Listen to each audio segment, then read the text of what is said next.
Hello नमस्कार, श्री स्वामी समर्थ. स्वागत आहे तुम्हा सगळ्यांचं माझ्या यूट्यूब चॅनलवरती. आजचा दिवस तुम्हा सर्वांना खूप छान सुखाचा आणि समाधानाचा जाऊ देत, हीच मी स्वामींच्या चरणी प्रार्थना करते आणि आजच्या या नवीन व्हिडिओला सुरुवात करते. पण त्या अगोदर तुम्ही माझ्या चॅनलवरती जर नवीन असाल तर चॅनलला पण लगेच सबस्क्राईब करा आणि कमेंटमध्ये श्री स्वामी समर्थ लिहायला अजिबात विसरू नका. येत्या 26 ऑगस्टला म्हणजेच वार आहे मंगळवार आणि या दिवशी आलेली आहे हरतालिका. पवित्र श्रावण महिन्याची समाप्ती झाल्यानंतर हरतालिका हे व्रत येते आणि हे व्रत अतिशय पवित्र मानले जाते. हरतालिका व्रताचे धार्मिक महत्व हे भगवान शिव आणि माता पार्वती यांच्या भक्तीमध्ये रुजलेलं आहे. विवाहित स्त्रिया पतीच्या दीर्घायुष्यासाठी हे व्रत करतात, तर कुमारिका चांगला वर मिळण्यासाठी हे व्रत करतात. माता पार्वतीच्या कथेवर आधारित या व्रताचा उपवास करणे, शिव पार्वतीची पूजा करणे, कथा वाचणे आणि रात्रभर जागरण करणे या गोष्टी केल्या जातात. हे व्रत भाद्रपद महिन्याच्या शुद्ध तृतीयेला केलं जातं आणि या व्रतामध्ये सौभाग्याच्या वस्तूंचे विशेष महत्व आहे. पुराणानुसार हरतालिकेचे व्रत हे अत्यंत पवित्र आणि शुभ मानले जाते, म्हणून धार्मिक दृष्टीने हा दिवस अत्यंत महत्वाचा असून या दिवशी व्रत करण्यासोबतच देवी पार्वतीच्या पूजेसोबतच काही प्रभावी उपाय आणि सेवा सुद्धा केल्या जातात. तर आजच्या व्हिडिओमध्ये मी तुम्हाला एक अतिशय प्रभावी असा उपाय शेअर करणार आहे. उद्या मंगळवार हरतालिकेला अन्नपूर्णा देवीला अर्पण करा ही एक वस्तू. त्यामुळे एका रात्रीत आयुष्याचं सोनं होईल, 7 पिढ्यांचं दारिद्र्य गरिबी नष्ट होऊन घराची, मुलांची आणि पतीची अगदी भरभरून प्रगती होईल. पुढील 33 वर्ष धनधान्य, संपत्ती, पैसा हा कधीच कमी पडणार नाही. तर अशी कोणती वस्तू आहे जी आपल्याला अन्नपूर्णा देवीला अर्पण करायची आहे आणि का करायची आहे आणि कोणत्या वेळेत हा उपाय करायचा आहे याबद्दलची संपूर्ण माहिती आजच्या व्हिडिओमध्ये मी तुमच्यासोबत शेअर करणार आहे. त्यामुळे तुम्ही हा व्हिडिओ स्किप न करता शेवटपर्यंत नक्की पहा, जेणेकरून तुमच्यापर्यंत योग्य ती माहिती पोहोचेल. आणि तुम्ही माझ्या चॅनलवरती जर नवीन असाल तर चॅनलला पण लगेच सबस्क्राईब करा आणि बेल आयकॉनला पण प्रेस करा, म्हणजे मी जेव्हा कधीही नवीन व्हिडिओज अपलोड करेन त्याचं नोटिफिकेशन सर्वात आधी तुम्हाला मिळेल आणि तुमचा एकही व्हिडिओ हा मिस होणार नाही. तर आजच्या व्हिडिओमध्ये तुमच्यासोबत मी जो उपाय शेअर करणार आहे तर हा उपाय आपल्याला मंगळवारी हरतालिकेच्या दिवशी करायचा आहे. सकाळपासून ते संध्याकाळपर्यंत जेव्हा केव्हा तुम्हाला शक्य होईल तेव्हा तुम्हाला ही एक वस्तू जी आहे तर ती आपल्याला अन्नपूर्णा देवीला अर्पण करायची आहे. ज्या घरामध्ये हरतालिकेच्या दिवशी अन्नपूर्णा मातेला ही एक वस्तू अर्पण केली जाईल त्या घरात अखंड लक्ष्मी नांदेल, कारण या दिवशी मंगळवार आहे. मंगळवार हा दिवस आपल्या कुलस्वामिनीला माता लक्ष्मीला तसेच हरतालिका देवीला सुद्धा म्हणजे माता पार्वतीला सुद्धा समर्पित असतो आणि अन्नपूर्णा माता ही दुसरी तिसरी कोणीही नसून साक्षात माता पार्वतीचाच अवतार आहे आणि म्हणून या दिवशी खास करून अन्नपूर्णा देवीची पूजा ही घरोघरी केली जाते. अन्नपूर्णा ही देवी हिंदू धर्मामध्ये अन्नाची, समृद्धीची आणि सुखाची देवी मानली जाते, जी पार्वती मातेचा एक अवतार मानला जातो. म्हणून हरतालिकेच्या दिवशी जर आपण अन्नपूर्णा मातेची पूजा केली तर घरात धनधान्याची विपुलता राहते आणि अन्नाची कमतरता ही आपल्याला कधीच भासत नाही, ज्यामुळे तिच्या कृपेने जीवन चालवण्यासाठी आवश्यक अन्न प्राप्त होत असते. अन्नपूर्णा देवी म्हणजेच माता पार्वती ही संपूर्ण जगाला अन्न पुरवण्याचं काम करत असते. त्यामुळे आपल्या हिंदू धर्मामध्ये प्रत्येकाच्या घरामध्ये अन्नपूर्णा मातेची मूर्ती ही पाहायलाच मिळते. जेव्हा मुलीचं लग्न होऊन ती सासरी जाते तेव्हा सासरी जाताना प्रत्येक आई वडील आपल्या मुलीला अन्नपूर्णा मातेची मूर्ती जी आहे तर ती देत असतात, जेणेकरून आपली मुलगी ज्या घरामध्ये जाईल त्या घरामध्ये एक अन्नपूर्णा मातेच्या स्वरूपात जाईल आणि तिच्या कृपेने त्या घरात कधीही अन्नधान्याची कमतरता भासणार नाही. आणि म्हणून अन्नपूर्णा मातेची जी मूर्ती आहे तर ती त्या मुलीला दिली जाते आणि त्यामुळे घरात अन्नधान्य आणि समृद्धीची भरभराट होत असते.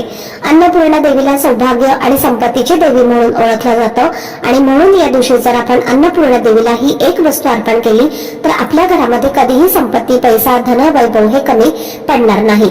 आपल्या घरामध्ये जे पण लक्ष्मी येते म्हणजे प्राप्त झालेली लक्ष्मी आहे तर ती आपल्या घरामध्ये स्थिर राहील.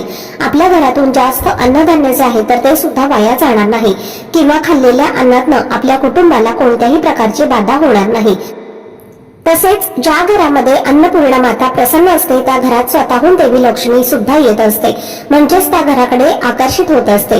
म्हणून जिथे अन्नपूर्णा मातेची पूजा केली जाते तिथे अखंड लक्ष्मी वास करत असते आणि आपण दररोज खास अशी अन्नपूर्णा मातेची पूजा करत नाही, पण विशिष्ट तिथींवरती जसं की पौर्णिमा असेल, हरतालिका असेल, वटपौर्णिमा असेल तर या दिवशी अन्नपूर्णा मातेची पूजा ही आवर्जून करावी.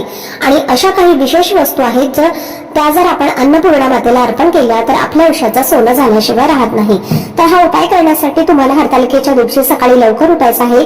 तर तर बघा महिलांनो, महिलांसाठी हा दिवस अत्यंत महत्त्वाचा असतो आणि या दिवशी वातावरणामध्ये शिवतत्व, पार्वती तत्व हे खूप जास्त प्रमाणामध्ये जागृत असते. म्हणून सकाळी लवकर उठण्याचा प्रयत्न करा. उठल्यानंतर तुम्हाला सर्वप्रथम स्नान करायचं आहे. आंघोळीच्या पाण्यामध्ये चिमूटभर हळद घाला, ज्यामुळे आपलं शरीर हे पवित्र होत असतं आणि आपण त्यानंतर व्रत करणार आहोत, काही सेवा करणार आहोत आणि तरच आपल्याला त्याचं शीघ्र फळ जे आहे तर ते मिळत असतं. म्हणून चिमूटभर हळद तुम्ही नक्की टाका. स्वच्छ स्नान करून झाल्यानंतर स्वच्छ कपडे परिधान करून तुम्हाला घ्यायचे आहेत आणि चुकूनही पूर्ण पांढरे किंवा पूर्ण काळ्या रंगाचे कपडे परिधान करू नका. त्यानंतर तुम्हाला सर्वप्रथम तुमच्या देवघरातल्या देवांचीच पूजा करून घ्यायची आहे आणि त्यानंतर तुम्हाला हरतालिकेची जी पूजा मांडणी आपण करत असतो तर ती सुद्धा करून घ्यायची आहे. ही पूजा मांडणी केल्यानंतर हरतालिका मातेची पूजा करायची आहे आणि त्यानंतर तिथेच तुम्हाला अन्नपूर्णा देवीला ही एक वस्तू जी आहे तर ती अर्पण करायची आहे. आता जर तुम्ही हरतालिकेची पूजा ही मंदिरामध्ये जाऊन करणार असाल तर मग तुम्ही हा उपाय तुमच्या देवघरामध्येच करायचा आहे. उपाय करण्यासाठी तुम्हाला एका वाटीमध्ये तांदूळ घ्यायचे आहेत, अखंड तांदूळ घ्यायचे आहेत. त्यामुळे त्यामध्ये तुम्हाला तुटलेलं, फुटलेलं किंवा खराब झालेलं तांदूळ असं घ्यायचं नाही. अखंड तुम्हाला तांदूळ पाहून घ्यायचे आहेत आणि त्या तांदळावरती तुम्हाला थोडेसे हळदी कुंकू टाकायचे आहेत.